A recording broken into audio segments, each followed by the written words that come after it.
Lep dober dan, na torkov dan.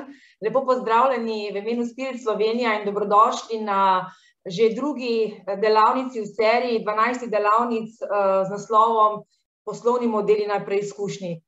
Danes bo tema, ena zelo pomembna tema v sklopu, se pravi, izpostavitve ali pa transformacije poslovnega modela, in sicer kako bomo kreirali oziroma transformirali našo edinstveno vrednost produktov in storitev.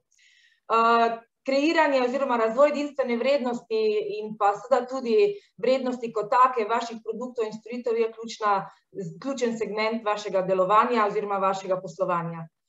Torej, na kak način razvijamo, na kak način kreiramo res pravo vrednost, ki pa seveda ima tudi zelo pomembne trajnostne vidike in ta segmente v razvoju in pa seveda tudi potem v, kako bi rekla, v kreiranju vrednosti tudi za naše kupce in pa del tega seveda del vrednosti, ki jo zadržimo v podjetju. Z nami danes imam dva gosta, s katerima se bom pogovarjala o tem, kako pomembna je kreativnost, inovativnost in pa seveda pomembne tehnološke rešitve pri kreiranju te vrednosti. V drugem delu pa bomo se pogovarjali tudi, na kakšen način, se pravi, gradimo trajnostno edinstveno vrednost vaših produktov z okoljskim oziroma z oceno okoljske sledi ali pa vtisa vašega produkta ali storitve. Torej, začnimo. Med nami bi pozdravila najprej Aleša Ugovška. Aleš, pozdravljen. Oj, živijo, Alenka. Hvala za povabilo. Ja, odlično, odlično. Super. Evo, najina tema danes skupna je kreativnost, inovativnost, pa tudi seveda vse pomembne in potrebne tehnološke rešitve, ki jih podjetja morajo zaznati ali pa razvijati, da na nek način znajo skreirati pravo vrednost in pa se odzovejo, lahko tudi, da se unikatno odzovejo na potrebe kupcev in pa njihove pričakovanja. Aleš, ti si dolgo leta seveda deloval v podjetju in tvoja primarno področje delovanja v bistvu je na področju lesa, če se prav spomnim. Povej mi tako čisto osebno ali pa tudi profesionalno, kaj za tebe pomeni kreativnost, inovativnost, pa verjamem, da tudi jo zelo dobro uporabljaš doma, ko vzgajaš svoje otroke, a ne? Ja, ne vem, verjetno...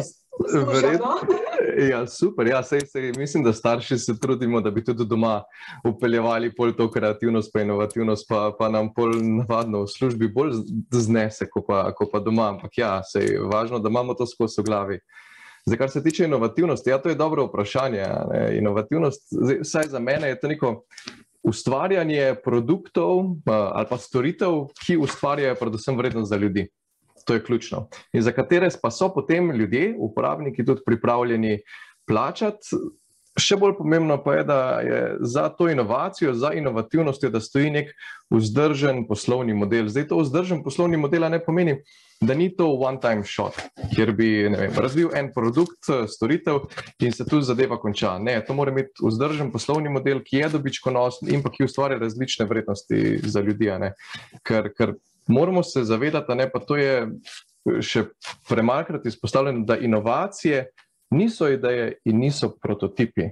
Inovacije so ideje, ki so našle svoj trg in ki ustvarjajo vrednost za uporabnika. To je ključno, da so na trgu. To prevečkrat pozabijo, na primer, izumitelji, inventorji, pripeljajo do odličnega prototipa, določen produkt, ampak to še ni inovacija, dokler ne ustvarja vrednosti za uporabnika, to ni. Ampak v praksi pa ne vem, inovativnost je res en tak buzzword, povsod slišiš to inovativnost, jaz živim tam na Viču, pa je en tak velik plakat, jumbo plakat in piše inovativna formula, pa se sprašujem, pa zakaj inovativna formula, A res inovativna formula za pač eno specifično reč, niti ni pomembno, ampak inovativnost je kultura in to je ključno, da se živi to inovativnost in kulturo. Ja, tako jaz to čutim. Ja, dejva nekaj, zdaj, koliko si že omenil, vse posod že govorimo o inovativnosti, in vse je inovativno in obnašamo se inovativno in tako naprej. Ampak, kljub temu jaz menim, da včasih je pa dobro pogledati res v bistvu, kaj to pomeni v praksi, da ta pomen, ki ima velik pomen in veliko razsežnost učinkov lahko, se pravi inovativnost, da se ne razvrednoti. Dajva mogoče malo pogledati, se pravi, zdaj imamo na eni strani kreativnost, ki mogoče je bolj bazirana na to, ali človek v osnovi zna biti kreativen, ali ima te karakteristike v sebi, da mu ta kreativnost, po domače povedano, res igra pomembno vlogo. Pol je pa inovativnost, kakšna razlika med tema dvema terminoma in kakšna razlika med tema dvema zadevama ali pa procesoma ali pa načinom delovanja v praksi, na primer v podjetju. Ja, zdaj, jaz zelo plastično si predstavljam inovativnost pa kreativnost. Tako si plastično predstavljam in kakor delujejo naši možgani. Imamo levo pa desno hemisfero, ena je bolj racionalna, druga manj. In če gledamo kreativnost pa inovativnost, sta dva različna dela, ampak vseeno zelo povezana. In zdaj inovativnost jaz jemljem kot eno veliko disciplino, ki zajema celoten proces razvoja. In znotraj te inovativnosti se pa umešča kreativnost, ki je pa bolj open-minded. Kreativnost je bolj to ustvarjanje idej, zamisli, in tam potrebujemo to ustvarjalnost, kreativnost. Medtem ko pa skozi celotni inovacijski proces, skozi inovativnost, je pa treba meriti, vmes spremljati, kaj nastaja, ponovno testirati. In v resnici je inovativnost prepletena čez celoten proces. Se pa povezujeta, ampak ste že vsem, ena je malo bolj racionalna, druga pa malo bolj kreativna.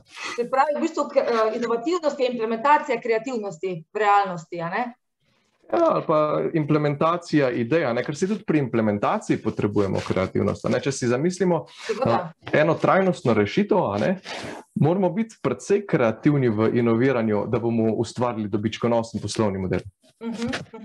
Dejma zdaj, mogoče ti si deloval dolgo leta, se lahko omenim v podjetju M-Sora iz Žirija, ki je znano po se pravi razvoju in pa proizvodnji lesenih oken, ima zelo dolgo tradicijo in si v bistvu tam bil tudi, se mi zdi, zelo, zelo močno vpleten v razvoj in procese inovativnosti. Lahko daš en tak primer iz te prakse, iz tvojih izkušenj, kako to poteka v enem podjetju?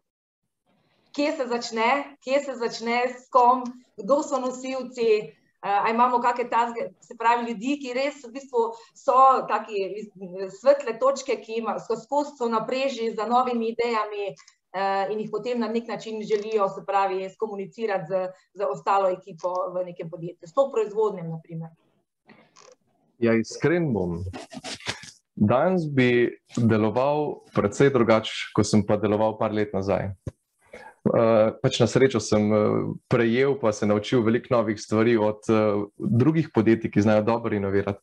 Takrat se je inoviralo na en način zelo v stiku s kupci, ampak to so bile take rešitve, kjer so kupci zahtevali oziroma so želeli to izboljšavo, pa to niso bile neke radikalne inovacije. To so bile take majhne inovacije, s katerimi smo nadgrajevali okna.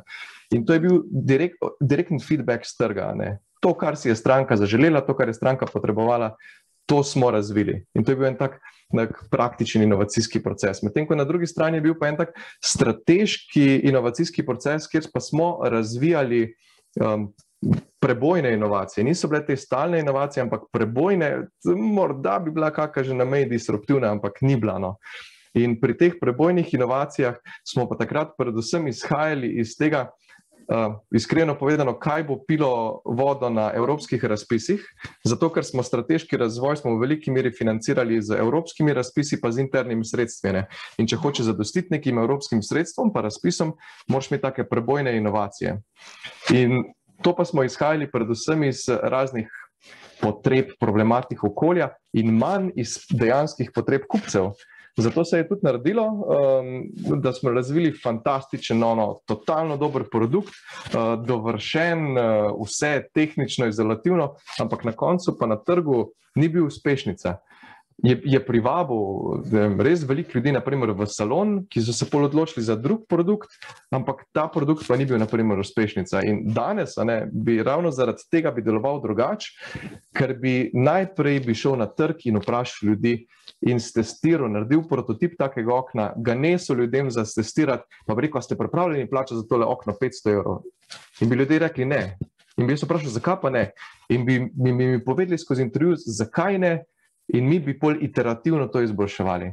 Evo, to je primer iz prakse, kar bi danes delo drugače. In kar se mi zdi ključno pri inoviranju. Se pravi, tudi ta navezanost na neko idejo, ki pa v resnici mogoče na trgu pač nima vrednosti, da pač kupci tega ne vidijo kot tisti, kako bi rekla, lastniki teh idej ali pa lastniki kreativnih rešitev. Tako da to je zelo pomembno, ta stik z realnostjo, stik z potrebami na trgu in stik z realno konstruktivno oceno, ali so kupci pripravljeni kupiti nekaj ali niso. To pač je končna točka, na katero se moramo vsi potem tudi ozirati.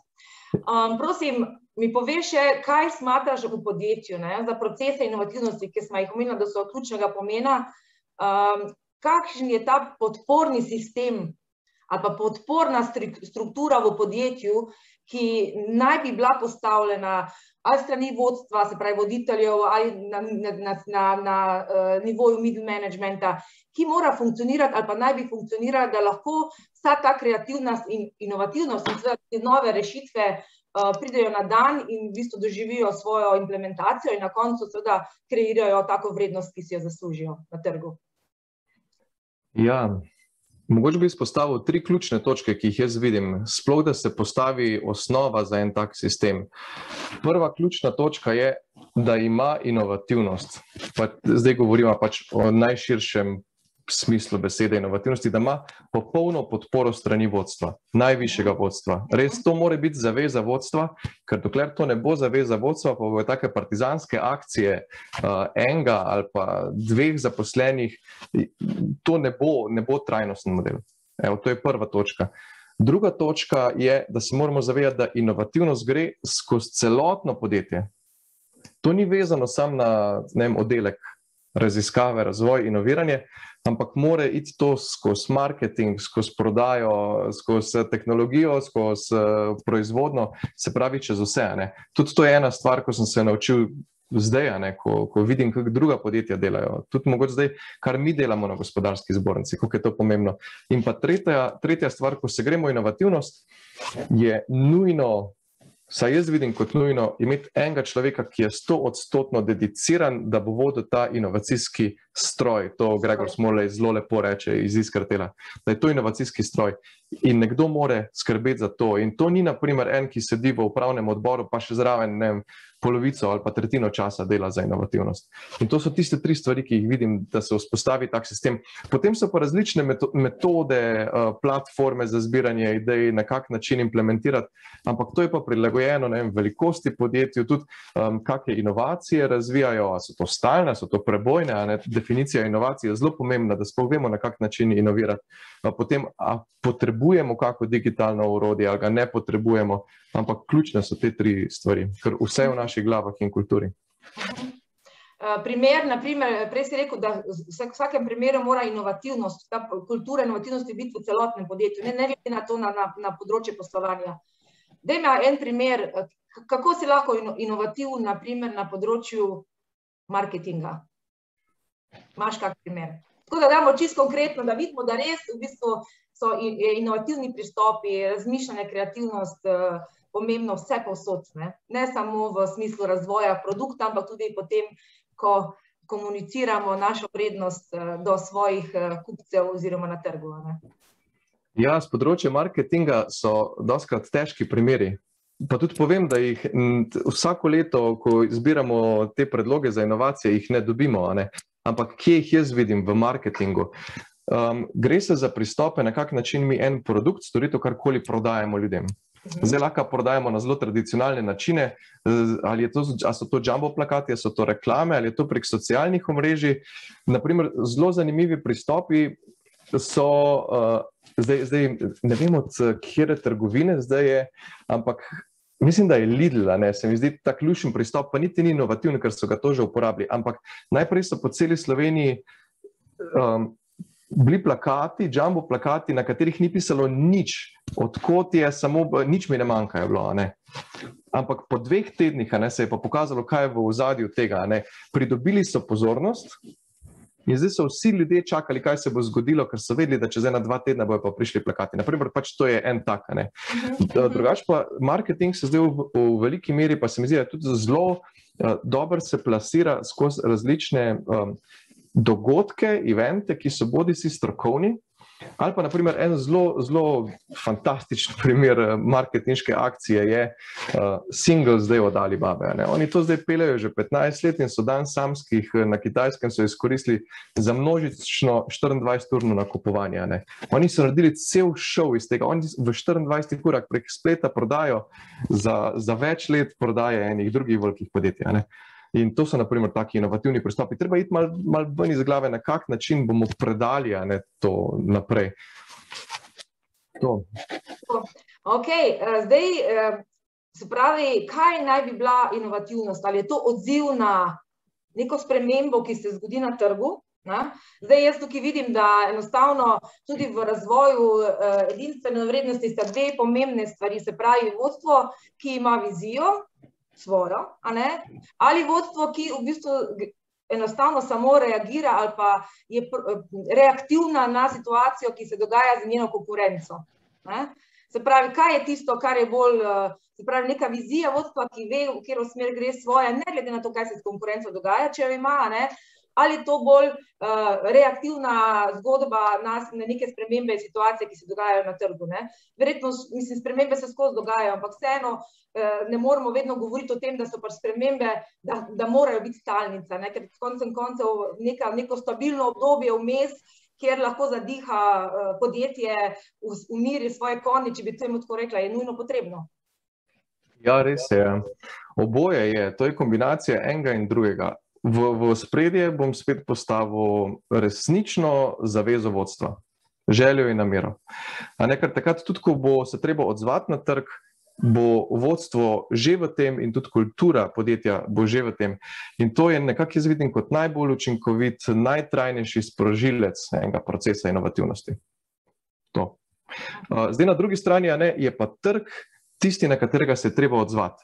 Pa ne sam trg, so tudi te situacije, naprimer korona je zelo lepo, je bil en tak ful močen učinek ali pa ful močen push za marsikatero podjetje, da se je začelo drugače obračati, spreminjati svoj poslovni model in tudi inovirati drugače ali pa sploh začeti inovirati. Zdaj, če nimajo, v kritičnih situacijah se ljudje drugače obnašamo, se tudi podjetja drugače obnašajo.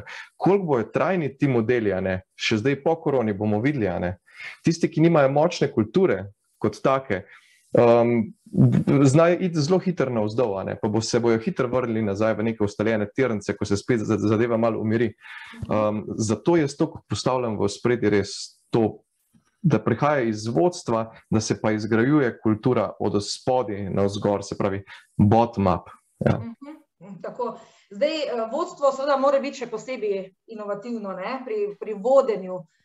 Vemo, mislim, da pač to razmerje med vodenjem in pa operativnim delom ni glih, tako bi rekla, pravo, tudi ko smo delali s podjetji, smo videli, da v bistvu se bi moralo to razmerje malo obrniti, da vodstvo, voditelji bi morali vsaj 80% svojega časa voditi ljudi. In zdaj pri inoviranju ali pa inovativnosti v procesih inovativnosti podjetju, v bistvu je zelo pomembno to, kar smo že prej govorili, podporni sistem, torej, da voditelji ali pa vodstvo suportira in nekako servisira ljudi in jih opolnomoči, da lahko kreirajo in da lahko, se pravi, odprto in varno razmišljajo o novih rešitvah in novih načinih delovanja v podjetju. Kako vidiš ti tukaj? Mislim, kakšne so tiste, rekla, karakteristike ali pa znanja ali pa pristopi vodstva, da res lahko vzpostavijo takšno okolje, ki bo seveda kreativno, ki bo imelo res neko varno okolje in klimo, da bodo lahko ljudje živeli, se pravi, tudi svoje talente in res prispevali k razvoju podjetja na kreativen način. Vodenje, ki spodbuja kreativnost pa inovativnost, je vodenje, kjer se dopuščajo v osnovi napake, kjer se dopušča veliko svobode, ampak vodenje, ki je še vedno usmerjeno k ciljem, tega ne smemo pozabiti. Ker sistem pač ne more razpasti. Ampak ključno je, to, kar si rekla, Alenka, da se vodi na način, da se opolnomoči ljudi. Se pravi, se ne gremo mikromanagementa, da vodja potem ve za vsak detajl, ampak ne, se zaupa ljudem, se pusti, da fejlajo, se pravi, da delajo napake, ker skozi napake se največ naučimo. In pa da je vseeno usmerjeno k ciljem in da se sproti tudi merijo učinki. Naprimer, najboljša podjetja, ki peljejo to inovativnost, merijo, kolikokrat so padli in kaj so se iz tega naučili.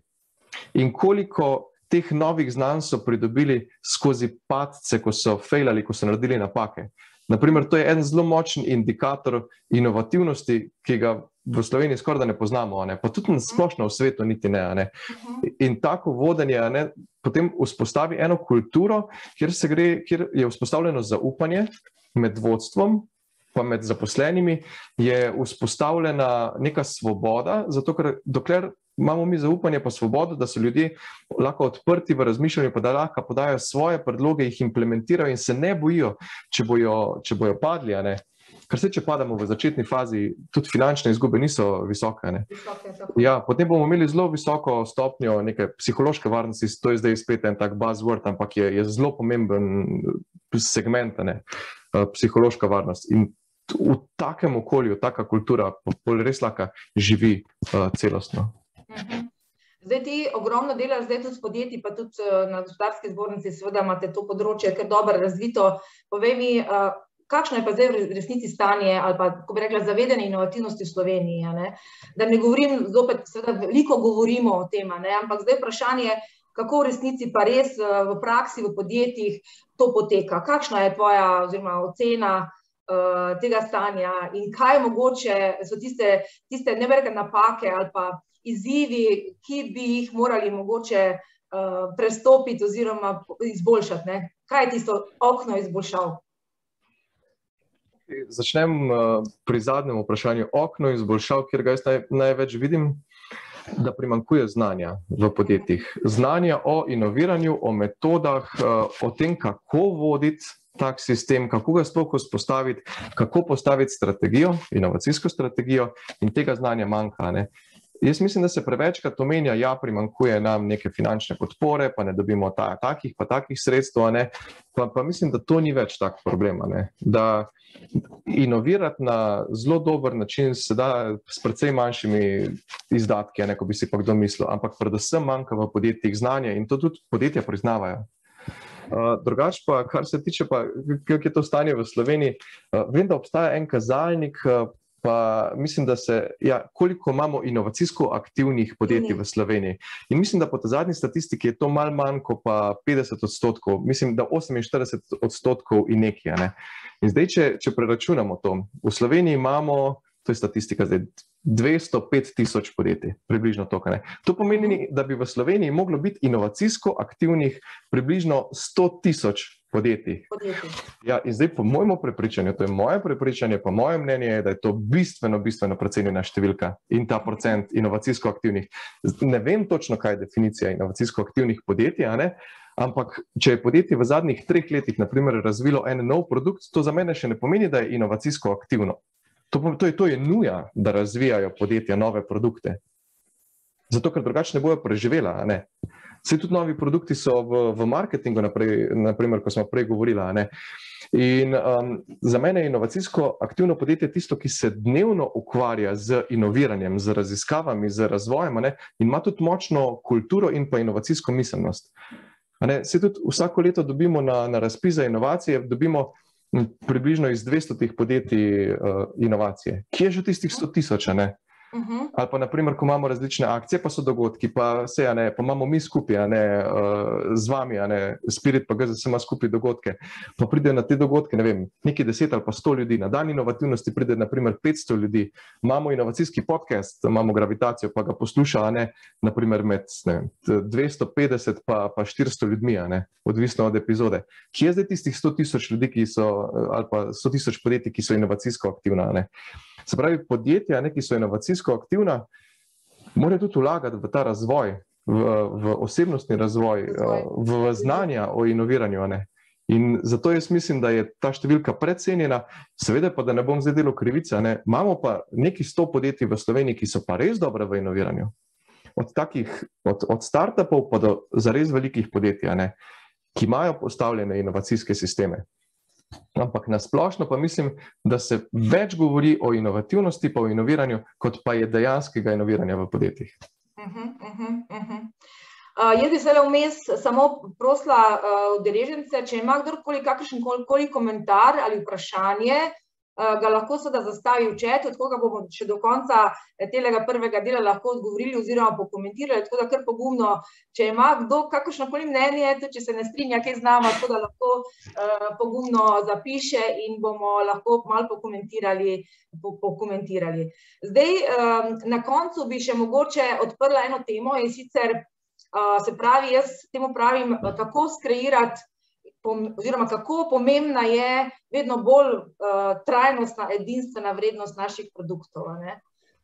Jaz pravim, da vrednost končnega produkta ali storitve se konec koncev ne meri na trgu, ampak se začne v podjetju. To, da v bistvu je ta proces na koncu samo potem pač posledica. Kako vidiš ti pri kreiranju te vrednosti, te trajnostne vidike, ki so seveda zelo pomembne, glede na to, da se odzivamo zdaj na vsa različna tveganja, vezana z materiali, vezana z podnebnimi spremembami, vezana z tveganji v dobavnih verigah vrednosti, da ne govorimo seveda o tem, če govorimo o okolju, o katerem bomo še potem kasneje govorili, da pač enostavno moramo v tem procesu seveda biti zelo, kako bi rekla, spoštljivi in dobronamerni do tega, kakšne se pravi učinke ima naš sistem proizvodnje oziroma procesov na okolje. Kako vidiš ti tukaj v tem procesu integracijo trajnostnih vidikov, se pravi vpliva na okolje, vpliva na ljudi in pa seveda na neko širšo ekonomsko skupnost, v kateri podjetje deluje in prispeva svoj delež k razvoju? To si zelo lepo zdaj povzela, trajnost, kar bi tudi jaz dodatno poudaril. Res, trajnost moramo razumeti ne samo kot vpliv na okolje, ampak vpliv na ljudi, vpliv na skupnost. Skupnost, v kateri deluje podjetje, naprimer, organizacija. In trajnost je lahko integrirana v razvoj in inoviranje samo takrat, ko je to zaveza, da se zavežemo k trajnosti. Ker takoj, ko ne bomo več zavezani k trajnosti, bo trajnost postavljena na rob, ker bo v ospredju bojo finance in dobiček. Kar je razumljivo. Zato pa mora biti to zaveza. In ko imamo mi zavezo trajnosti in zavezo trajnostnemu inoviranju, bo vedno trajnost v prvi meri in ta trajnost nam bo postavila naprimer ene okvire, znotraj katerih bomo mogli biti pa zelo kreativni, da bomo ustvarjali na koncu dobiček. Ker konec koncev dobiček pa mora biti, če imamo dobiček, potem bomo tudi lahko plačali ljudi in bojo trajnostni poslovni modeli nastajali iz tega. To vse ne smemo pozabiti. Ampak ta trajnost nam da okvir, znotraj kjerga pa smo mi bolj kreativni, da ustvarjamo dobiček. To je naprimer en vidik. Zdaj, kar se tiče pa trajnosti, pa tudi kdo sproža inoviranje v trajnosti. Zagotovo v Sloveniji, pa tudi v svetu, je zakonodaja tista, ki nas najbolj prisili v to, da trajnostno inoviramo. Kar je super, ker nekdo nas more, ker jaz vidim, da sami od sebe se ne bomo, razen tista podjetja, ko so res zavezane k trajnosti. Tista, ki imajo ta mindset že v glavi. In tu so pa bolj še posredni učinki, ki imajo tudi finančne učinke, na katere pa mnogokrat pozabimo. Zato, ker če bomo mi uporabljali ustrezne materiale, imeli manj izpustov, če bo dobro to vplivalo na okolje, se bo na srednji in dolgi rok okolje se bo popravljalo, klima se bo popravljala, ne bo več nekih nepredvidenih, naprimer naravnih nesreč. To zdaj gledam zelo holistično pa globalno. Ne bo nesreč, zaradi tega bo bistveno manj izdatkov pa denarja šlo za popravilo teh nesreč, zvišala se bo neka, kako se temu reče, blaginja ljudi po svetu, ta denar se bo vračal nazaj v razvoj, upajoč. Teda na tak način res trajnost mora biti zaveza, znotraj te trajnosti pa kreativno iščemo trajnostne poslovne modele in dobiček. Se strinjam. Torej, smo proti koncu. Mi imeti sposobnost, v bistvu, da znaš kreirati nekaj novega, ali pa transformirati staro v nekaj novega in boljšega, je v bistvu izjemna moč in na koncu velika odgovornost, zato je prav, da jo vsi uporabimo zrelo in pa odgovorno do vseh, do narave, do ljudi in do skupnosti, v kateri živimo. Tako da tudi v planiranju svojih poslovnih modelov in oblikovanju trajnostne edinstvene vrednosti vaših proizvodov je to ključnega pomena. Se strinjaš? Zelo dobro, lepo si povzela. Dobro. Aleš, hvala lepa za tale pogovor. Bilo je zanimivo, tako da ostani še z nami naprej, pa vse dobro. Hvala enako in srečno vsem. Evo, tako. Zdaj smo končali s prvim delom, zdaj pa nadaljujemo v bistvu tam, kjer smo končali. Se pravi, ta trajnostni vidik kreiranja vrednosti naših produktov in storitev je zelo pomemben oziroma postaja vedno bolj pomemben, če že ne pogojen, na kakšen način boste vstopali na trg oziroma v ostale verige vrednosti. V nadaljevanju bova z Gregorjem Radonjićem zelo poglobljeno povzela, kakšen odtis produkt ali pa storitev v procesu razvoja in v svojem življenjskem ciklu ima na okolje. Gregor, pozdravljen. Pozdravljeni. Evo, se slišimo.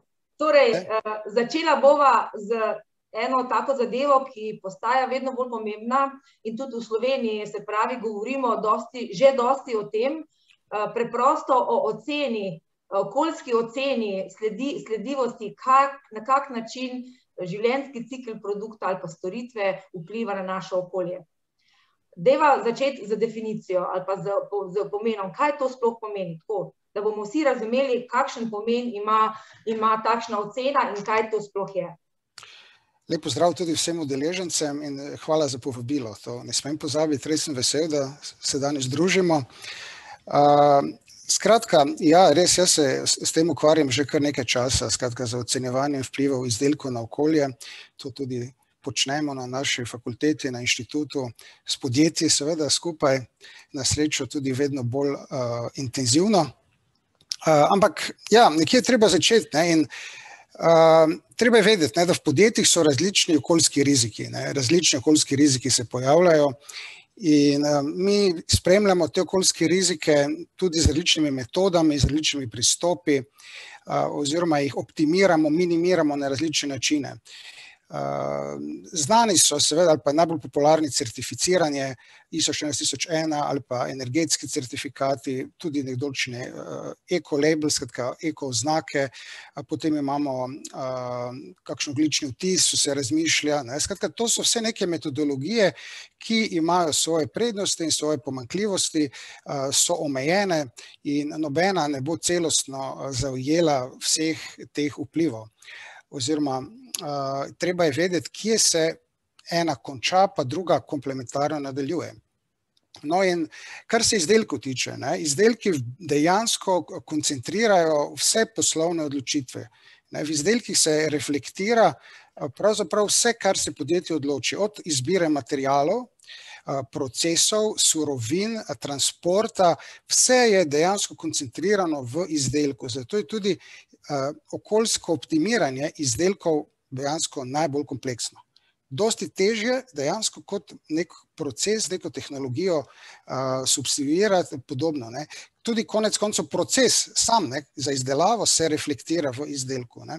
Torej, zato so izdelki v bistvu neko ogledalo vseh odločitev, ki jih podjetje v okviru celotne dobavne verige se odločilo, da bo na koncu predstavljalo nek output, končen.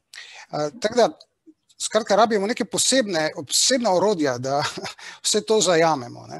To je ena stvar. Druga stvar, na katero bi opozoril, pa je sama ideja, kaj to sploh je zelen izdelek. Nažalost, mi nimamo časa, ker po moje bi se razvila zelo zanimiva diskusija, kaj so to zeleni izdelki. To je nekaj, kar ima vsak neko predstavo o tem, definicije ni, nikjer ni definicije. Skratka, to je vse prepuščeno nekim subjektivnim odločitvam marketinga, menedžmenta in tudi konec koncev potrošnika. Vsi si imajo neke predstave, enostavno nimamo te ideje dejansko, ko začnemo pa podrobne se spuščati v to, pa vidimo, da je to izjemno zapleteno in da prej je bilo govora, ne, da podjetjem primanjkuje znanja v podjetjih. Kolega je to prej izpostavil ob koncu inovacijskega. Jaz bi tu se seveda navezal, moram se vedeti, primanjkuje okoljskega znanja, primanjkuje. Oziroma je preosko. Preko certificiranja, to je sicer popularno, ampak čim pa mi pridemo na izdelke in podobne stvari, potem pa se seveda čisto novi svet začne odpirati in tukaj nove metode. In to še ni prišlo, šele zdaj se začenja v malo večji meri tudi v slovenskem gospodarstvu te metode, o kateri bova verjetno še govorila, ne, uvajati. Ne. To je to. Torej, čisto takole, ne, mi rabimo podatke, če prej bilo dosti o inoviranju govora, mi potrebujemo podatke. Pri eko-inoviranju izdelkov ti potrebuješ podatke, da veš, ali kako si nekaj izboljšal, ali si dejansko nekaj izboljšal. Dogaja se namreč naslednja stvar, ne? Ti lahko zamenjaš material, vendar kaj to pomeni za celotno dobavno verigo, kaj to za sabo potegne, kakšne energetske vire, pa kakšne energente uporablja ta tvoj dobavitelj novega materijala in kaj to pomeni s transportnimi razdaljami in tako naprej. Torej, ena sprememba lahko za sabo potegne nekatere druge in če nimamo neke metode, ki vse to zajame, ne, potem enostavno dobimo izkrivljeno sliko. Zato so se razvile te metode, metoda LCA, Life Cycle Assessment, ki dejansko zajame celoten okoljski življenjski cikel izdelka, ki je na koncu, rezultati namreč so podatkovna baza za ukrepe in za spremljanje sprememb. Ne?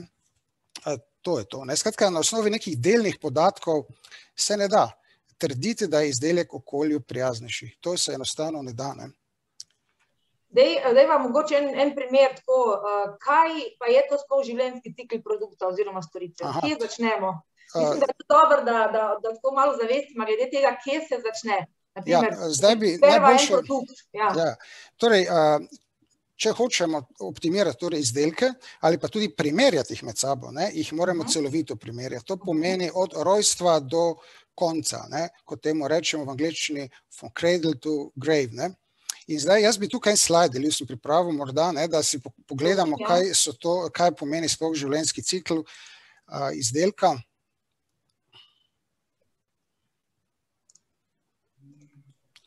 Sam trenutek.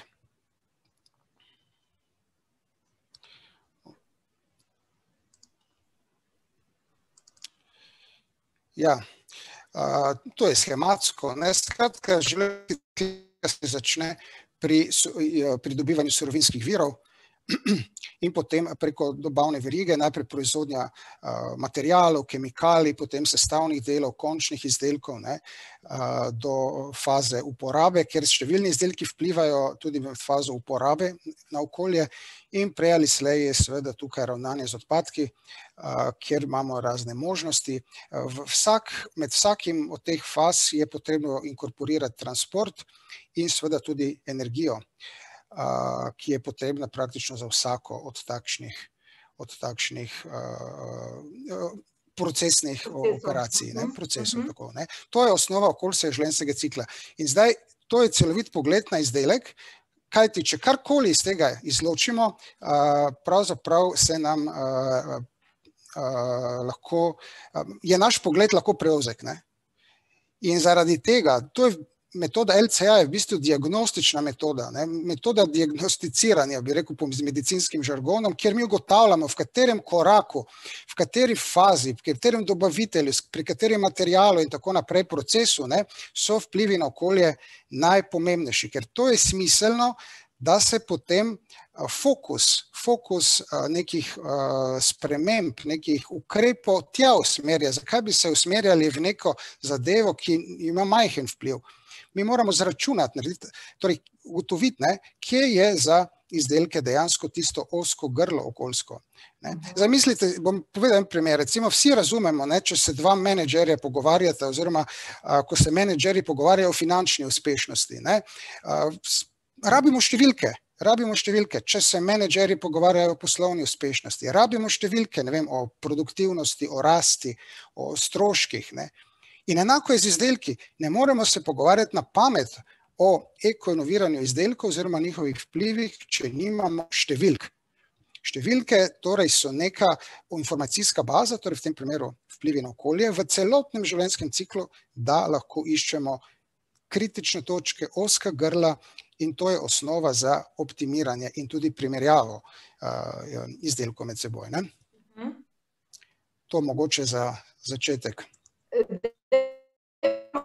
Zdaj ima primer, naprimer, enega produkta, konkretno ene, ne vem, lahko začnemo z mlekom, jaz sem vedno dam ta primer, zakaj. Ne? Kje se začne, rečemo, proizvodnja mleka, ne? Na koncu pa seveda ga spijemo, ostane, se pravi, v embalaži, kaj se z njim zgodi. Kje se začne ta analiza? Kje se začne, ali se začne pri kravi, ali se začne pri travniku? Kje? Ja, to je vprašanje, pri katerih izdelkih je to enostavno, ne?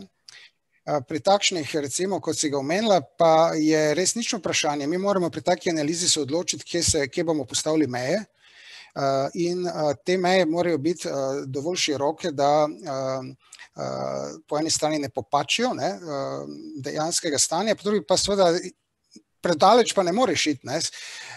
Tako da ja, kar se tiče mlečnih izdelkov na splošno, je jasno, da se to ne more v mlekarni začeti, ampak je treba celotno kmetijstvo zadaj obdelati. Ne? To je absolutno jasno. Kje se konča? Ja, konča pa se konkretno v tem primeru z embalažo, ne? Ker ko enkrat uporabimo ta izdelek, ga spijemo ali pa pojemo mlečne izdelke, nam ostane embalaža, ki je seveda del tega izdelka in potem sledi ravnanje embalažo odpadnost. Tu se pa konča v tem konkretnem primeru. Torej tudi, če na primer odvržemo staro mleko, na primer, ki ga ne popijemo, a je to vključeno v to analizo, kje to, kakšen, se pravi, posledice ima za okolje oziroma za nek sistem? Ja, zdaj je to se zdaj pogovarjamo o nasplošno problematiki ostankov hrane. To je zdaj nekaj drugega. Ne? In tukaj zdaj velika dilema nastaja, recimo pri embalaži ali vključevati hrano. Ne? Mi imamo primere, ravno te analize so potrdile, da je včasih bolje malo embalažo, da je embalaž nekoliko večje vplive, mogoče kot konkurenčna, ampak bolje varuje hrano. Hrana ima bistveno večje vplive kot embalaža sama. Ne? Sama, ne? Ja, zato je to potrjeno, da je včasih, ne vedno, ampak včasih je bolje povečati celo embalažo nekoliko, izvzeti nekom, recimo drugo alternativo, ne se samo osredotočiti na samo embalažo. Ne. Tako da tu so te razne kombinacije in vsako od primera do primera je tu treba se pogovoriti, izvajalec se mora z naročnikom oziroma s podjetjem vedno pogovarjati o konkretnem primeru. Ne. Se pravi, se mora celovito gledati, kaj je tisti plus in minus v celotnem. Naprimer, če imamo, mi smo imeli pred parimi leti eno debato za podjetje, z eno korporacijo, ki proizvaja papirnate brisače in toaletni papir. In seveda je bila ključno vprašanje, ali v bistvu se pravi, je boljše, da podjetje zelo trajnostno naravnano in ima seveda tudi postavljene jasne KPI na tem področju, ali je, oziroma vprašanje je bilo, zakaj to podjetje se je zavestno odločilo, da ne bo uporabljalo, se pravi, da ne bo recikliranega materiala uporabljalo za proizvodno papirnatih brisač in storitev, ampak se bo ostalo pri 100% celulozi. Ja, to ni enostavnih odgovorov. Zdaj bom jaz odgovoril z enim drugim vprašanjem. Recimo, da vi imate dobavitelja, ki vam dobavlja embalažo, ki je, naprimer, rečemo 70% reciklirana, ima 70% reciklata ali pa tudi 100% reciklirana, skratka ima en visok delež reciklata, ampak to podjetje uporablja fosilna goriva. Imate pa drugo alternativo, skratka imamo podjetje, kjer ni reciklirano, skratka iz svežih materialov, ampak to drugo podjetje pa v celoti uporablja obnovljive vire energije. Zakaj bi se odločili? Vmes pa so še različne transportne razdalje. To ni enostavno odgovor, to moramo zaračunati, to ne moremo na pamet govoriti. Tako kot v drugih, kot sem povedal, v drugih situacijah, finančnih in podobnih, mi rabimo izračune. Tudi tukaj rabimo izračune. In prej kolega omenjal, zdaj sem si napisal tukaj, oziroma tvoje vprašanje je bilo inovativnost marketinga. Jaz tu opažam, bom rekel, neko kvazi inovativnost marketinga veliko. Skratka, popačenje, koliko je nekih zelenih izdelkov, trajnostnih izdelkov, kar na pamet, nobenih podatkov, ničesar ni zadaj. Skratka, govorenje na pamet. In to je nekaj, kar neverjetna lahkost, kako se podjetja danes, kako se izdelki danes promovirajo kot okolju prijaznejši, zeleni, brez kakršnikoli nekih dejanskih podatkov, ki so v ozadju. Mi smo imeli, vse verjetno ste slišali, brali o znani blagovni znamki, pijače, mislim, da je bilo to v začetku leta ali pa konec lanskega, kjer je podjetje zamenjalo steklenice z sicer 100% reciklirano, torej plastenko. Tako, ja. Ja. To je kar nekaj revolta povzročil v javnosti, in tudi vsi ti odgovori so bili zelo, bom rekel, v medijski so bili malce ponesrečeni z veliko luknjami, in podjetje bi se v tem primeru z LC analizo, celovito LC analizo bi točno odgovorilo, a zakaj je recimo... Transparentno tako, ja. Ne samo transparentno, tudi da ti neko spremembo, naprimer v embalažnem sistemu, izračunaš, ne moraš na pamet govoriti, računati, vse je treba zračunati. To se bodo podjetja enostavno morali navaditi, da moraš zračunati, če hočeš trditi, da je nekaj okolje prijaznejše. Ne moraš na pamet govoriti. In tu je treba zajeti celotni življenjski cikl, konec, ni druge. Ni druge. Tukaj zdaj lahko vprašamo tudi to v nadaljevanju, kaj mora biti prava motivacija in razlog, da se podjetje, zdaj imamo tudi druge ekstremne, da se bodo podjetja odločala za to analizo mogoče iz napačnega razloga ali pa motivacije, ali pa interesa. Torej, da ima mogoče še tukaj priti resnici do dna ali pa dati karte na mizo, kaj mora biti tista prava motivacija ozadja ali pa interes, da se podjetje odloči, da bo naredilo takšno analizo in da bo seveda te podatke oziroma ta spoznanja tudi potem transparentno in iskreno komunicirala z javnostjo, z različnimi deležniki. Torej, najprej bi še to povedal, kar je pomembno, se mi zdi, metoda LCA, Life Cycle Assessment, je standardizirana metoda. Skratka, je del serije ISO 14000, ta serija daje tudi okvir tej metodi, to pomeni, da je komplementarna vsem ostalim pristopom v okviru serije ISO 14000, tu ni nobenih, zdaj to se, ampak različne informacije dobimo, različne informacije. Zdaj bom govoril iz svojih izkušenj. Mi delamo s podjetji, smo že delali z večjimi podjetji, delamo, in vsak ima svoje razloge. Naprimer, eni so rekli, da vidijo, zaostajajo. Vsi že imajo, njihova konkurencija, vsi že imajo, oni capljajo zadaj. Nimajo še tega in pričakujejo, da bo v njihovem sektorju to obvezno čez čas. To pomeni, da so želeli si začeti nabirati izkušnje z LCA-jem. In smo naredili ta en projekt. Zdaj, drugo podjetje nas je klicalo in je reklo, mi izvažamo in bi želeli dokazati, da je naš izdelek trajnosten. To pa ne gre. LCA analiza ne dokazuje, da je izdelek trajnosten. LCA analiza pove, to ni nek certifikat, to je študija, s katero zračunamo, še enkrat poudarjam, vplive na okolje in ki nam omogoča optimiranje, to je velika razlika. Šele na osnovi tega optimiranja boste vi prišli k večji okoljski primernosti ali pa trajnosti. Čeprav je kolega prej Fredu povedal, trajnost je dosti širši pojem, kot varstvo okolja. To je recimo, potem eni so nam zdaj, da bi so zamenjali proces, so dejansko uvedli brezoglično tehnologijo in zdaj so mislili, da bo njihov izdelek tudi brezoglični. In so hoteli imeti neko potrditev. Potem se je seveda hitro pokazalo, da to ne gre tako, da ni samo osnovni proces izdelave, da moraš ti transport, da moraš ti vključiti tudi seveda te reciklate, ki jih vozijo iz nekih zbirnih centrov in tako naprej. To so vse, bom rekel, to je vse treba upoštevati, če hoče biti izdelek ogljično nevtralen. In zdaj ti zračunaš, kakšen pa je, namreč LCA analiza tudi vključuje ogljični odtis, to moram še povedati. Vsaka LCA analiza ima tudi zraven ogljični odtis. Zdaj ti ugotoviš, kakšen je ta ogljični odtis za LCA analizo in potem pa lahko neke ukrepe izvajaš dodatno, ne vem, sadiš drevesa, vse vemo. Lahko karkoli počneš dodatno, ampak imaš neko informacijo, koliko ti še manjka do ogljične nevtralnosti. Tako da to so neke, na začetku so malo veliko krat so neka pričakovanja, ki niso realna oziroma se niti ne ve, čemu LCA namenjena. LCA je metoda optimiranja. Optimiranje, to ni certifikat. Torej, še eno dodatno vprašanje, da razčistimo. Ogljični odtis produkta ali storitve ni enako ogljičnemu odtisu podjetja. A to sploh ne, to sta dve čisto druge metodologije, sta tudi dva standarda različna. Ne?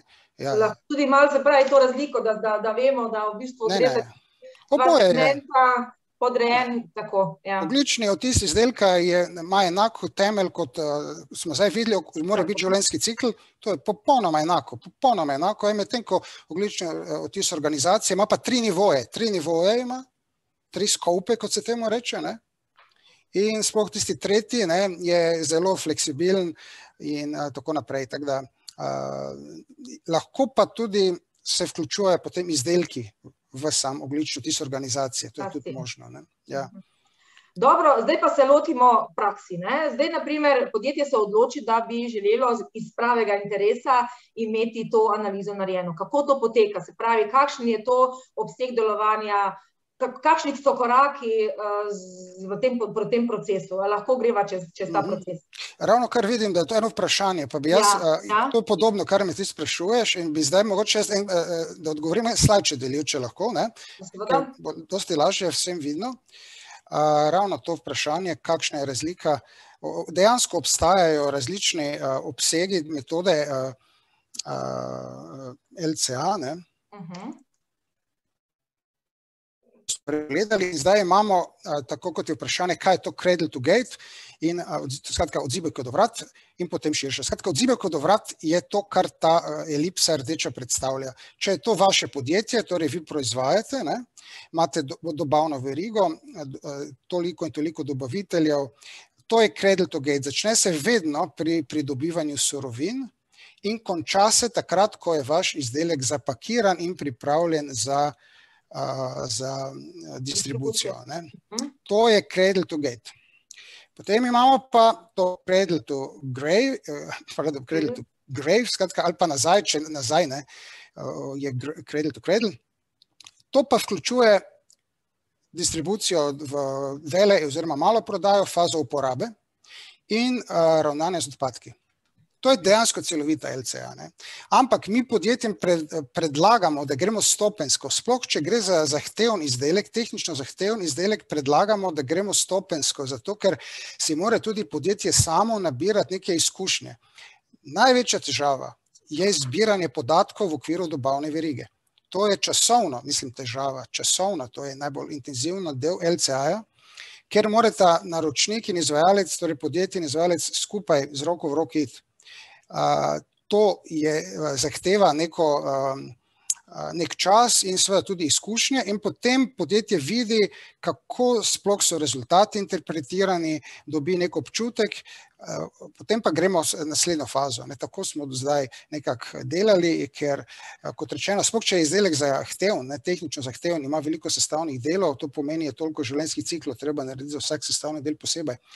In je to dodaten čas. Ampak v okviru standard dopušča obe možnosti. Standard 144 dopušča obe možnosti in potem pa seveda se naročnik in izvajalec dogovarjata, katero. In kje so ti meje, ne? To, ki si ti prvo vprašala, kje so meje, ne? Kje se začne tudi, kje je smiselno. To je to, ne? Mogoče še tole, ne? Ker imam še ta slajd, LCA na ta vprašanje. Nekateri dobavitelji recimo prispeva največji delež k vplivom na okolje. Kako preveriti, na primer, okoljski riziki pri menjavi dobavitelja, materijala, embalaže, energenta, ne? Ker to za sabo marsikaj potegne, pa mi ne vidimo takoj. Kakšen delež se pojavlja recimo v podjetju samem in kakšen se pojavlja izven tega, ne? Za izdelek. Ne? Torej, kje so ozka grla? Pri katerem mi dobimo odgovor na vprašanje, kateri dobavitelj je najbolj okoljsko obremenjujoč material, surovina. Zdaj recimo takšne dileme, kaj je bolje, dobavitelj, ki je blizu nas, ne, in ne uporablja reciklato, ali pa dobavitelj, ki je daleč, ampak uporablja večji delež, ne, recimo. Ne. To so take dileme. Kaj je bolje, reciklirana embalaža, ki je lažja, ali pa se ne da reciklirati, ne, ali pa težje, pa je povratna. Kaj je bolje? To ni kar enoznačnih odgovorov, ne, to ni. To so številne študije pokazale, da ni. kar tako, ne. Sprememba materialov, sprememba recimo embalaže, kateri vpliv na okolje se najbolj spremeni, izboljša, poslabša. To je to, ne. Mogoče bi še nekaj pokazal, samo pa ugasnil te slajde, enega sem se spomnil, da imam, ne. Recimo papir. Mogoče se vpraša, kaj pa eko oznake. Imamo eko oznako, pa je naš izdelek zelen. Ne? Ampak recimo v tem primeru imamo mi en kup eko oznak za en isti material oziroma izdelek. To je papirni izdelek, naprimer v tem primeru. Ne? Ene so bolj prisotne, druge ne. Zdaj vprašanje je, katera je zdaj okolju, katera je bolj zelena oznaka? Ne? Katera je? Ne? Ali trajnostno gospodarjenje z gozdovi, ali da je recikliran, ali je ogljično nevtralen papir, ali ekolabel, ki tudi vsega ne zajema, marsikaj ja, ampak ne, ali so to tiskarska sredstva, ali pa proces z klorom ali brez. Ne? LCA to vse zajame. To je ta razlika. Ne? Ekolabel je preveč enodimenzionalen način komunikacije, ne? Enodimenzionalen. Če hočemo pa resno analizo delati, optimiranja, pa rabimo vse to skupaj. Vse skupaj rabimo. To je mogoče ta ključna razlika tudi z temi ekolabeli, ne stvari z ekoznakami. Zdaj, naprimer, ko se v podjetju odločijo, da bodo pristopili k tej analizi, časovno, naprimer, koliko časa to operativno zavzame priprava takšne analize? Mislim, kje se začne, se pravi, tudi z različnimi ljudmi iz različnih sektorjev oziroma različnih področij poslovanja. Naprimer, če imamo eno proizvodno podjetje, ki pač ima vhodne materiale, vire, dobaviteljsko verigo in potem gre v bistvu v cel proces proizvodnje in dostave. Odvisno od izdelka, njegove kompleksnosti. Ne? Za eno embalažo je to relativno. Čeprav zdaj delamo za eno podjetje, ki ima zelo zahtevno embalažo, moram reči, več kot 10, okoli 15 sestavnih delov, neka transportna embalaža, zelo je dokaj zapletena. Ne? In podjetje išče, za katera od teh 15, oziroma koliko je 12-13 sestavnih delov, kateri je najbolj vpliven. Tega hoče omenjati potem. Zdaj, če imamo enostavno, ne vem, za pijače ali neke, kot si omenjala, mlečne izdelke, to so relativno hitre analize, ne? Imamo homogene materiale, zaplete se časovno, se zaplete pri večjih sestavnih delih in tukaj je, najprej to vpliva, ne? Potem vpliva, ali bomo delali cradle to gate ali cradle to grave, skratka, od življenja do groba, to, kar sem prej pokazal, to vpliva, to krat 2 časovno, no, skoraj. In potem tudi vpliva, kako pravzaprav se podjetje interno organizira za zbiranje podatkov od svojih dobaviteljev. To igra to. Ne. Dejansko je prej bilo govora o zavezi vodstva, ne, pri kolegu Ugošku. Tukaj tudi mora biti zaveza. Tukaj mora biti zaveza vodstva. To je projekt, okoljski projekt, ki ga moraš peljati, ne, v okviru neke dodatne ukrepe zahteva organizacijo v samem podjetju, neke naloge nove zahteva in tako naprej. Ne? Ampak zato mora biti zaveza zadaj, da se bo to naredilo. Ne? Dobro, v okviru okoljske politike celotne. Ne? V okviru celotne, ja. No, to mogoče še kdo je lahko zraven. Ja, seveda, proizvodnja, oddelek varstva okolja, nabavniki morajo obvezno biti zraven. Ne? Nabavniki morajo biti zraven. Ne? Logisti, torej, ne? Proizvodnost, rekel takole, razni, vodja razvoja, ne, če se bo rezultati uporabljali za optimiranje izdelka, ne, vodja razvoja.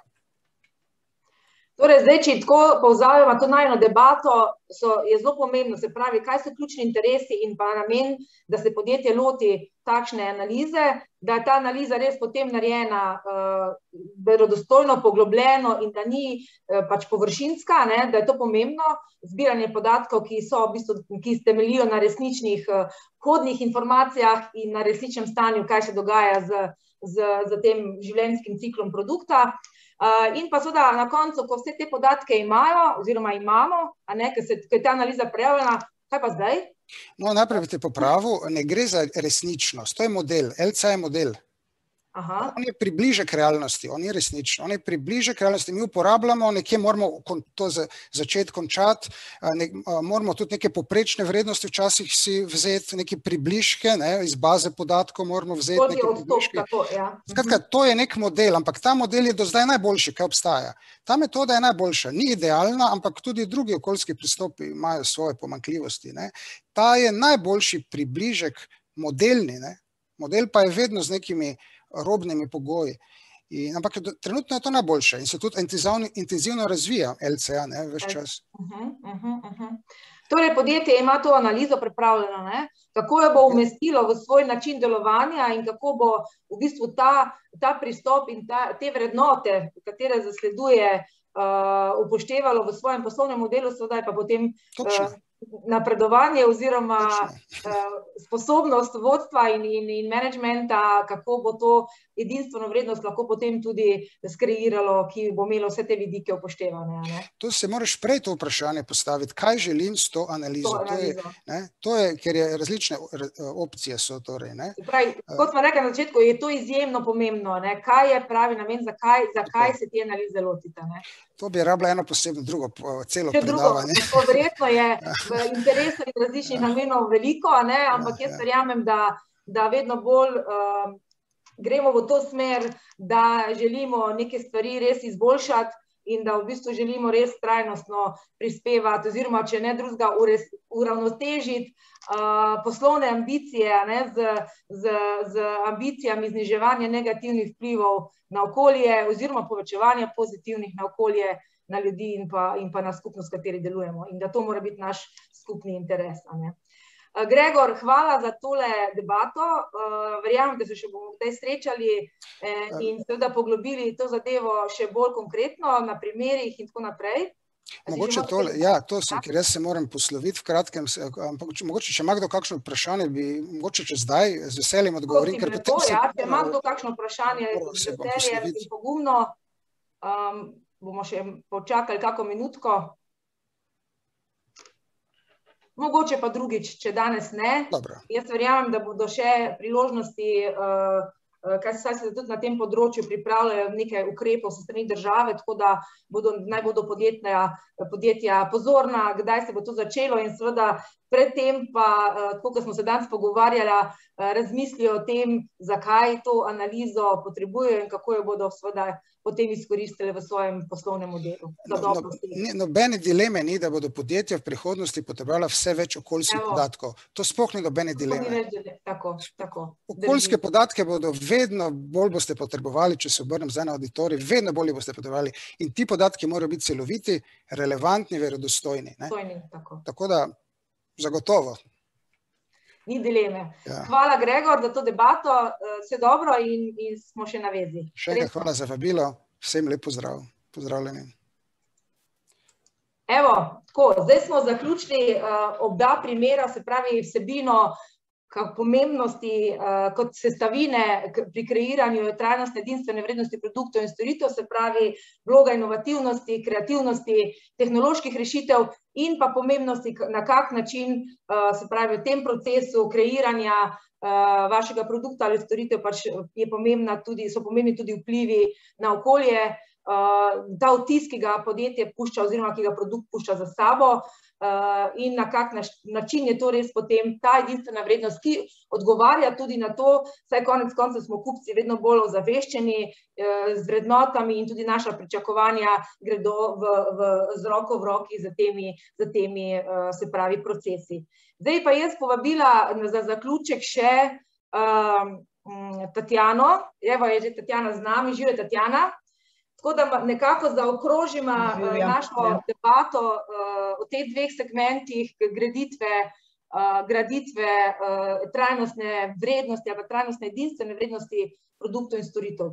Torej, kje smo zdaj, kako naprej, kako je ta komunikacija oziroma ta segment dostopa do kupcev in kako to zdaj sprocesirati naprej in vključiti v ta naš celovit sistem, se pravi segment transformacije, postavljanja sprememb poslovnega modela. Lep pozdrav vsem skupaj. Glede na to, da smo zdaj že veliko slišali o poslovnih modelih in veliko smo slišali o inovacijah, tudi LCA danes. Bi pa jaz zdaj za konec predstavila še en vidik, vezan tudi na inovativnost produktov, v povezavi seveda z segmenti in potrebami kupcev. In sicer iz razloga, ker se pogosto srečujem v podjetjih z stavkom, da je velik problem to, da zahtevajo kupci nižanje cen in da je edini ali pa pogosto ključni faktor pri prodaji samo cena. In potem, ko naredimo analizo te edinstvene ponudbene vrednosti z vidika oziroma po modelu VRIO, ugotovimo, da to ni čisto tako in ugotovimo tudi, kje so ključni razlogi in zakaj do tega prihaja, da imamo potem konkurenčnost v glavnem na poziciji cen, ne pa na drugih vidikih, o katerih ste tudi danes že kar nekaj govorili. In če dovoliš, Alenka, bi jaz delila zdaj tale model in bi ga na kratko obrazložila kot razmislek vsem nam, da razmišljamo, kako narediti produkt, ki bo dolgoročno konkurenčen, ne samo kratkoročno, in bom tudi povedala, zakaj ni včasih naš izdelek konkurenčen. Tako da upam, da bom lahko delila zdaj tole. Samo sekundo.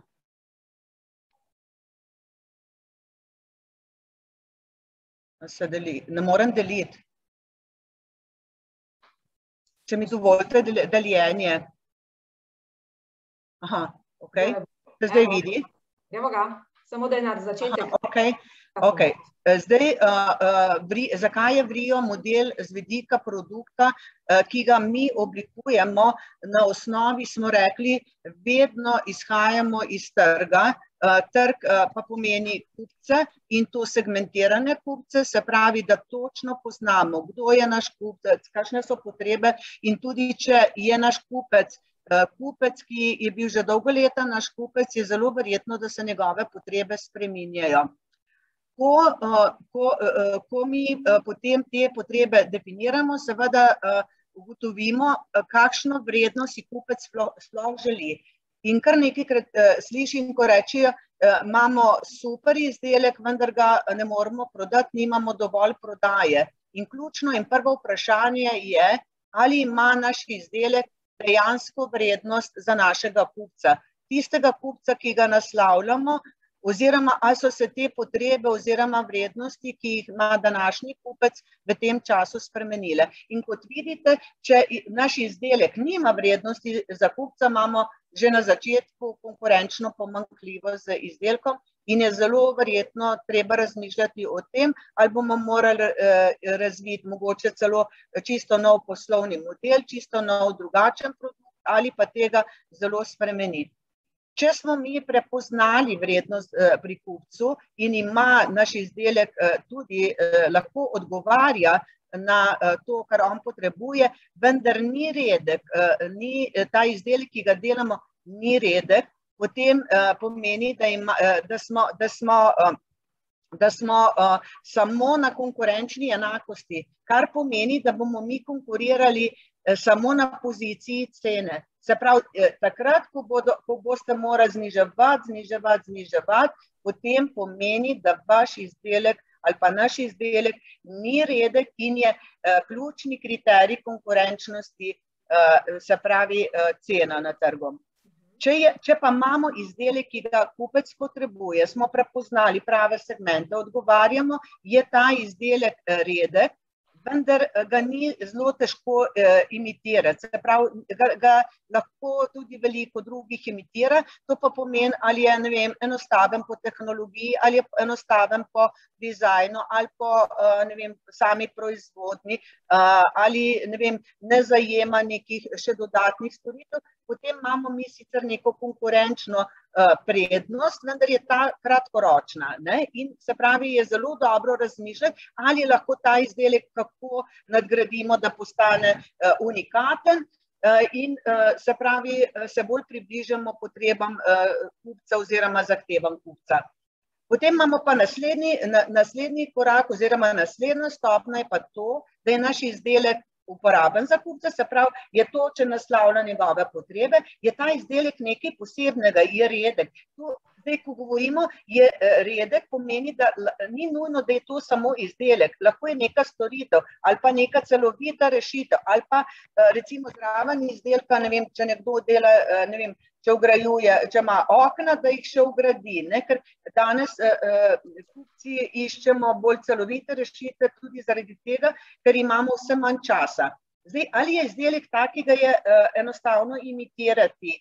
In če ga je enostavno imitirati, je pogosto tudi tako, da so tehnologije relativno enostavne in je ponavadi tudi tako, da recimo te tehnologije niso zelo drage in lahko zelo na hitro pridemo noter tudi čisto na novo v sam posel, ne?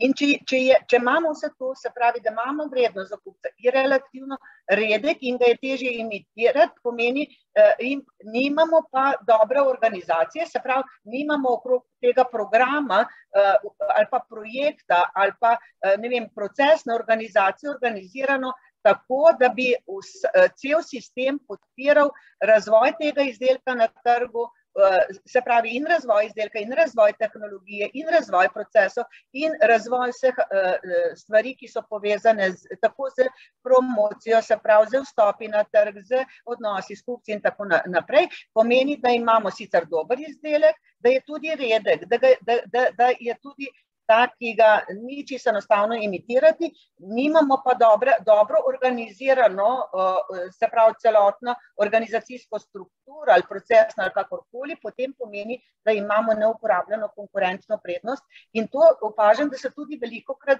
zgodi, da imajo nekatera podjetja, posebej pri start-upih, se dogaja, da imajo kar dobro zadenejo to vrednost za kupca, imajo tudi zelo dobro, bom rekla, zelo dobro fokusirajo in je kar redek in ga tudi je relativno težje imitirati, nimajo pa organizacijsko potem stvari podprte tako, da bi lahko podpirale, da bi ta izdelek bil zelo uspešen na trgu, tako kot bi lahko bil. Ne? Lahko, da je uspešen, lahko bi bil pa še mnogo bolje.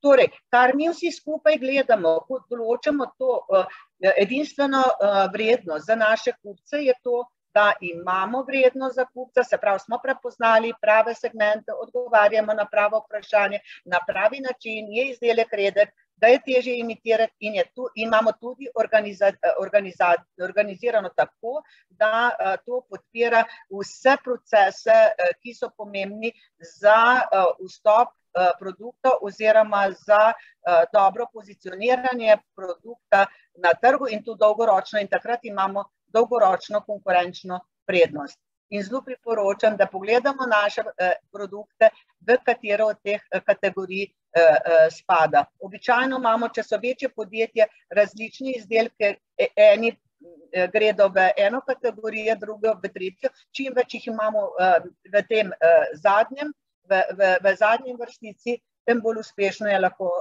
podjetje. Tatjana, že eno dodatno vprašanje. Zdaj, ko govorimo tukaj, ima naš izdelek vrednost za kupca. Zdaj, če v ta segment vedno bolj moramo upoštevati tudi trajnostni vidik. Se pravi, ne rešuje, lahko en primer ali pa en izdelek rešuje neposredno nek problem, izziv nekomu, lahko tudi rešuje izziv ali pa problem okolju, ljudem in tako naprej, lahko pa ne. In dosti izdelkov je taki, ki pač v tem trenutku tega ne počnejo, vendar pa morajo nekje drugje najti tisto trajnostno vrednost, ki bo pridobila neko, se pravi, skupino kupcev, ki bodo pripadni temu izdelku zaradi drugih razlogov. Se pravi, ki bodo targetirali na to, da pač smo kupci vedno bolj zaveščeni in zato, ker pač neko podjetje vključuje v svoj proces kreditve te vrednosti, trajnostne vidike in upošteva vse te parametre in se trudi, da znižuje negativne učinke, da je to tisti, se pravi, tisti dodatek zraven, ki potem tudi segmentira nove pa drugačne kupce, ki bodo tudi ne glede na mogoče na višjo ceno pripadni takemu izdelku na daljši rok. Absolutno. Ne samo to je pogled z ene strani, je pa tudi pogled z druge strani, ko že čedalje več kupcev in čedalje več firm, s katerimi se srečujem, so čedalje bolj ne samo okoljsko, tudi trajnostno ozaveščeni in zelo gledajo, kaj kupujejo in ne gledajo samo koristi ozko izdelka kot takega, ampak že v svoje potrebe pa želje definirajo trajnostne vidike. Ne? In že tam vidiš, na koga naslavljaš. Nekdo, ki je zelo netrajnosten, recimo dobavitelj, v neki dobaviteljski mreži so podjetji, ki preprosto ne želijo delati z dobavitelji, ki ne zagotavljajo ustreznih pogojev za svoje delavce, recimo, tudi pri proizvodnji izdelkov, ki ne zagotavljajo tudi ustreznih pogojev, ne vem, za varstvo in zdravje in tudi, kar se tiče samih sestavin pri samem produktu in to že vnaprej, preden se sploh odločijo, sploh pri večjih proizvajalcih oziroma teh firmah, korporacijah, iščejo rešitve potem z vseh teh vidikov in preverjajo tudi podjetja, ali so ustrezna tudi po teh kriterijih, ne samo po sami funkcionalnosti. Zdaj pa tako, zdaj to dinamika tega spraševanja oziroma ta model, ki si ga pokazala, to pomeni, da v bistvu podjetje vsake toliko časa nekako prevetri to zgodbo in govorimo o transformaciji v svoje vrednosti. Absolutno. Kako je v bistvu, mislim, seveda ni recepta, ali je to, ne vem, 1 leto, ali je to pol leta, ampak kakorkoli, nekje v povprečju pa seveda je neka časovna dinamika, ki je pomembna, da podjetje konstantno, da bom rekla, transformira ali pa preverja svojo edinstveno vrednost produkta. Zelo zanimivo vprašanje in si me zdaj spomnila, ko sem bila pred kratkim ravno na temo, zelo veliko se ukvarjajo zdaj v svetu podjetja na temo Who is my future customer? Ne? In ravno na to temo je bilo veliko debate in prisotnih je bilo zelo veliko teh velikih podjetij, pa tudi manjših, z celega sveta, mislim, da nas je bilo okrog 200 in je bilo ravno tole vprašanje, na kako pogosto naj bi preverjali in poslovne modele in preverjali potrebe kupcev in moram reči, da mi je, ker smo potem preverjali in smo delali anketa, je bila vmes in je prišel potem končni rezultat, kaj bi rekla Alenka, koliko je prišel končni rezultat, na koliko časa naj bi to preverjali. In to večina je bilo velikih podjetij. To je spravi stanje, na koliko časa preverjajo? Na koliko časa bi modele preverjali, strategije. 2-3 leta minimalno. Ja, v teh časih. Večina, več kot polovico, jih že dela kvartalno. Kvartalno, tako, ja. Prej so delali na leta, zdaj so pa te sploh zaradi te COVID situacije se je popolnoma spremenilo. Modeli so lahko v relativno kratkem času praktično se obrnili na glavo in ključna stvar, ki jo vidim tukaj, je to, da sam ne čakati in da se ves čas preverjamo, a je še ta model, ki ga imamo, je naš produkt še skladen z vsemi temi modeli, z poslovnimi, trajnostnimi, ne vem, z temi VRIO in LCA in tako naprej. In zadeva je taka, da kar je bistvena razlika od nekaj let nazaj, je to, da moramo hkrati skrbeti, da tekoče uspešno poslujemo in hkrati delati transformacijo. In to je za poslovodstvo izjemno zahtevno, ampak dejstvo je, da nov čas in vse spremembe, ki se dogajajo, ne samo zaradi COVID-a, tudi sicer prinašajo čisto popolnoma nove pristope in mnogo hitrejše reakcije so pri tem, agilne reakcije so pri tem pomembne in kdor je prvi tisti bo zmagovalec, kdor bo pa zaostal, bo pa težko dohitel potem ta voz, ki gre zelo hitro naprej. Dejstvo je, da v bistvu mobilnosti bo vedno manj, v svetu, vedno več pa potrebno fokusirati in imeti roko oziroma kontrolo na tem, kaj se v smeri inovativnosti in preverjanja in konstantne transformacije dogajajo v podjetju, da lahko se pravi, gre z roko v roki v dogajanju na trgu. In ta senzorika vodstva in voditeljev in vseh zaposlenih znotraj podjetja je izjemnega pomena, da zna zaznati, kdaj je potrebno povedati ponovno v ogledalo in videti, kje so stvari, ki imajo zopet to okno izboljšav na voljo in to tudi storiti. Zdaj, če bi imel kdo kakšno vprašanje za Tatjano, še na koncu, naj se kar hitro opogumi. Če pa ne, pa bom jaz, Tatjana, tebi zahvala za tale zaključni del. Zdaj, in seveda, ker imaš naprej obveznosti, se ti bom poslovila, oziroma... Ja, hvala. Hvala in vse dobro še naprej. Ja, in bodite dolgoročno konkurenčni vsi. Tako, z izjemno vizijo, svojo. Ja, Tatjana. Tako da mi počasi zaključujemo. Jaz bi samo še izkoristila teh zadnjih par minut, da vas povabim na že 3. delavnico, ki bo nekje v okviru dobrih 10 dni, kjer bomo se znotraj poslovnega modela, se pravi, ker se bomo posvetili predvsem prodaji in pa kanalom marketinga in načina komuniciranja z našimi kupci in kreiranju te vrednosti v segmentu prodaje. Tako da vabljeni, spremljate se nas naprej.